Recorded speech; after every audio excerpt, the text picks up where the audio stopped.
Hi guys, welcome to Mendoza Makes. I'm Michelle Mendoza, and today I'm going to show you how to make juicy, crispy skinned chicken thighs. So to be honest with you, chicken was one of those things that I always sucked at. It was either undercooked and raw in the middle because I was afraid that it would dry out, or it was overcooked and dry AF. Either way, no good. So I found this recipe on Bon Appetit for cast iron skillet chicken thighs. So I tried it and it worked really, really well. It's the best. And it's not even that hard of a recipe. You kind of just put it in the pan and then leave it there. I'm gonna show you guys how I do that. But before I do, the other thing that I like to do is kind of take multiple sources and kind of like put them all together. So when I discovered this recipe and it worked so well, I was also reading Salt, Fat, Acid, Heat, the book by Samin Norstat, which I also really recommend. That book is amazing. But she made mention of soaking your chicken in buttermilk. And I looked up some info on that because I was really curious. First, I didn't know the difference between buttermilk and regular milk, which is more acidic than regular milk is. It's basically milk and lactic acid mixed together.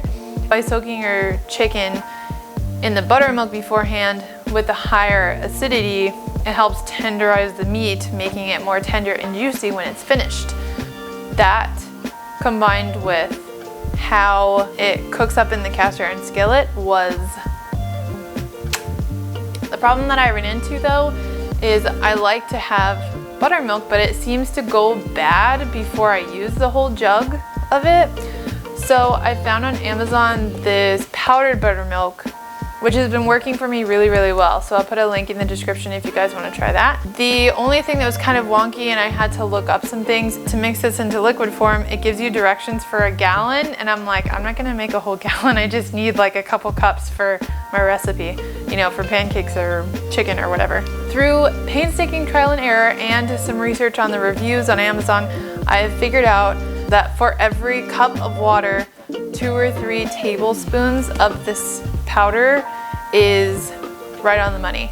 So I wrote it in Sharpie on the back of it so I wouldn't forget. But yeah, this is great if you like to have it on hand, but you're like me and you don't go through it very quickly. The other thing that's really important with any kind of meat really is to let your meat come to room temperature out of the fridge before you start cooking it. Letting it come to room temperature before you start cooking is going to help more evenly cook the chicken, because if the inside of the chicken is still cold from being in the fridge for a very long time and then you start cooking it, the outside that has contact with the pan is going to heat up more quickly and then overcook, and the inside will still not be done all the way because it's still cold from being in the fridge. So it creates this kind of like overcooked outside and undercooked inside situation. This recipe from Bon Appetit I'll put in the description. Like I said, I kind of like took ideas from everywhere, so I started kind of marinating this or letting it sit in buttermilk the day before with a suggestion from Samin Norstat's book, and it has worked out really, really well. It comes out really juicy and crispy skin on the outside, juicy and delicious on the inside. The recipe from Bon Appetit doesn't call for the buttermilk soak. It just has salt and pepper at the beginning and then you add it to the skillet. I've made it both ways and both ways are still really good. What I'd suggest if you want to follow the recipe from Bon Appetit, or what I do, I take the chicken thighs before I'm going to put them in the skillet, and instead of just sprinkling them with salt, I kind of like rub the salt onto the chicken all around, and that seems to work really, really well. It distributes the salt flavor throughout the whole chicken instead of just like the bits that got sprinkled on. Sometimes I remember ahead of time that I want to make this, and so I soak it in the buttermilk, and sometimes it's a last minute like, oh, we have some chicken, let's have that, and I just rub it with some salt and then stick it in the pan. Pretty easy. Warning, however, if you have a small kitchen or you're in like a little apartment or something like that, it does get pretty smoky. So open a window or like start a fan, take down your smoke alarms, or you know, whatever you have, because every time I make this, the smoke alarm goes off. So one of the biggest advantages to cooking with a cast iron skillet is that you can start whatever you're going to cook on the stove and then finish it in the oven. And that's exactly what this recipe calls for, and that's what we're gonna do. First, I'm going to preheat the oven to 475. I'm pretty sure. Let me make sure I'm not lying to you. Yep, 475. Put the little safety handle. I'm gonna get the heat going, and it starts out pretty high, and then we're gonna turn it down to medium. The other kind of easy mistake, I mean, it's not really a mistake, it's kind of like an impatience thing, I think. You need to let your pan heat up a bit before you put something in it. Like when I put this chicken in here, I want to hear it sizzle, and that's how I know that it's hot enough. There are some recipes that call for putting things specifically in a cold pan and heating it up with the pan, and that is a strategy for like that recipe or that type of cooking. But for this particular recipe and the way that we're cooking this, we want the pan to be hot when the chicken goes in. And with cast iron, it's kind of easy to tell when it is up to heat. You can just kind of hold your hand here without touching it. Don't burn yourself, but you can kind of hold, and I can feel the heat, so I know that it's hot enough. To get the nice crispy skin, we're gonna cook this skin side down for the first whole like half of the recipe. It's just gonna stay skin side down. So I'm just gonna add my thighs. And you can hear it sizzle, like that's good. If it didn't sizzle, I would just take it out and put it back in once it's hot enough. The recipe directions tell you to kind of like move it and adjust it every once in a while so that it won't stick to the pan. Just kind of every couple of minutes come over and adjust them, each piece a little bit. You're not flipping them over. Don't flip them over. Leave them skin side down for the first 12 minutes of the recipe. I have to admit that when I first made this recipe, I was like, you just leave it on one side. Like I wanted to flip the chicken because I thought that the skin was gonna get super, super burnt, but it doesn't. So I'm just gonna let these go for 12 minutes. And like, this is the easy part. You can go, like I'm probably gonna make some rice to go with this, I guess. Go play with the dog, go, you know, do the dishes. It's a pretty hands-off, easy recipe. So it's been like 3 minutes, and I'm just gonna like rotate this. I'm not gonna flip it. I'm just going to kind of pick them up, but they are sticking a little bit. So I'm actually gonna turn the heat down. So I'm just going to keep them on the pan exactly how they are, but I'm just going to loosen them so that they don't get completely stuck. And see, it does get pretty smoky, so turn on your overhead blower, open a window. Okay, so the timer is up, and now I'm gonna put the chicken into the oven for another 12 minutes, and I'm still not turning it. I'm just gonna put it in the oven exactly how it is. So I decided I would make some rice on the side since I was just standing here not doing anything, because like I said, this chicken is super easy. While it's in the oven, I just started making some rice, and I added a can of diced green chilies to it. I'm gonna put some like tomato paste and some salt, and that's it. Okay, so the timer just went off. That's been 12 minutes.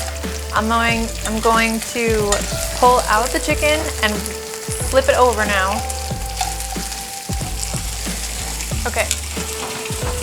And now I'm gonna just let it finish cooking for 5 more minutes. While that's finishing, I'm just gonna see if my rice is done yet. I'm gonna add a little bit of tomato paste, but super easy, see? Just some rice. Didn't even need a recipe, just throw the stuff you like in there. Chicken is done. I'm just gonna let it rest on this plate, which is another important part of meat cooking, letting your meat rest. The reason that you let your meat rest after it's done cooking is to let it kind of like reabsorb all of those juices. If you take it off the pan and cut it right away, you'll notice that a bunch of juice will just run out. So just let it sit for 5 minutes to like kind of soak up all those juices, all that flavor, so that you don't just cut into it and all that flavor goes out all over your plate or your cutting board. Speaking of flavor, look at all this like chicken flavor in here, all this like chicken fat. That's good stuff. So I think what I'm gonna do is dice up an onion and saute it in here and then add it to our rice. I think that'd be really good. I'm just gonna add some onion to this chicken fat. And just make it up as you go.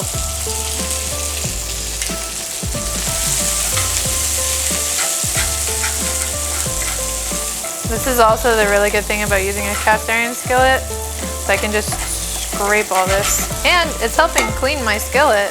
Probably throw some, I have some just like diced tomato and pepper. I'll probably throw that in there. Let that kind of cook for a little bit. Just use what you have on hand, you know, like make something up. I didn't really intend to make rice in this like whole dish, but now I am. It looks really good. Smells good. I think I'm gonna put the rice in there too. Ooh, this smells good. This was a good idea. All right, I'm gonna put some rice in there.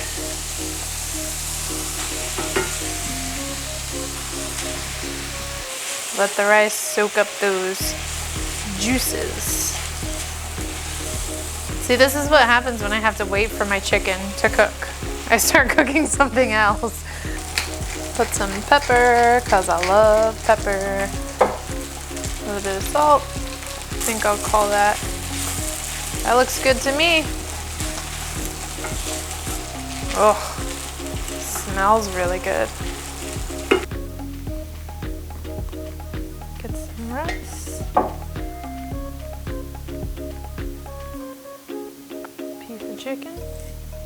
Maybe some fresh parsley. There you go. Okay, let us try. So the rice is good. I sometimes like shred up this chicken with forks when it's hot. It is really hot right now, but I want to try it. And like, listen to this. Crispy skin, right? I'm afraid of burning my tongue, but I really want to eat it. I'm hungry and it smells delicious. Okay. See? This is, I'm telling you, this is juicy every time I make it. So good. Not overcooked and dry. Like the outside, honestly, like, I know, like it looks like it's kind of burnt, but it does not taste like it's burnt. It's just crispy and salty. It's good.